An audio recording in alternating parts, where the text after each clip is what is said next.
Lundi 7 avril 2025, mesdames, messieurs, bonsoir, bienvenue à ce bulletin d'information.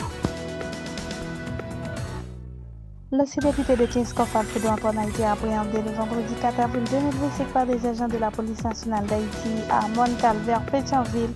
La police nationale d'Haïti informe que lors de cette opération, 2 fusils, une arme de poing, plusieurs munitions ainsi que du matériel de communication, dont 9 téléphones portables, une tablette et une radio-télécommunication ont été saisis. Dans un rapport alarmant publié ce lundi 7 avril 2025, le Bureau intégré des Nations Unies en Haïti et le Haut Commissariat des Nations Unies aux droits de l'homme ont révélé qu'au moins 62 personnes ont été tuées et 66 blessées en l'espace de 2 mois dans la commune de Tiescof, située sur les hauteurs de Port-au-Prince. Lors des visites effectuées dans plusieurs camps installés à Port-au-Prince, les constats sont très alarmants selon les informations recueillies par les gens qui vivent dans les camps. 3 enfants et un adulte sont décédés au camp du Rex Théâtre. 3 autres, dont une femme identifiée comme Guéline Joseph, ont perdu la vie au lycée Anténor Firmé. À Bois-Vernat, une mort a été signalée au lycée Marie-Jeanne. 2 autres personnes sont mortes au centre de communication,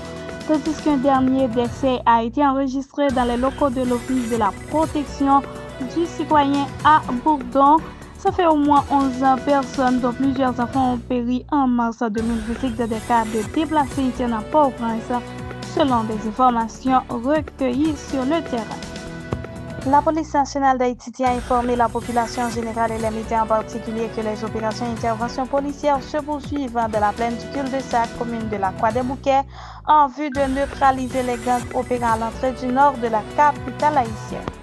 Le dimanche 6 avril 2025, le chef de l'État dominicain, Luis Abinader, a annoncé au moins 15 mesures fermes et pour certaines douloureuses visant à enrayer l'immigration irrégulière haïtienne. Ces mesures visent à protéger le pays et à garantir le respect des droits sur l'immigration, a rapporté Listen Diallo. Dans un message à la nation, Abinader a déclaré qu'il reconnaît que beaucoup sont préoccupés par la menace que représente Haïti pour le pays, pour la migration irrégulière qu'elle provoque et pour le fardeau que cela représente sur les hôpitaux, les écoles, les risques de sécurité et le fardeau de l'économie.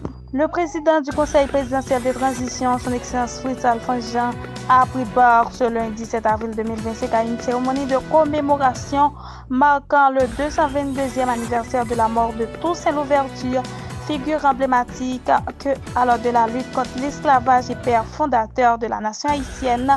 L'événement s'est déroulé à la villa d'accueil en présence de nombreuses autorités nationales.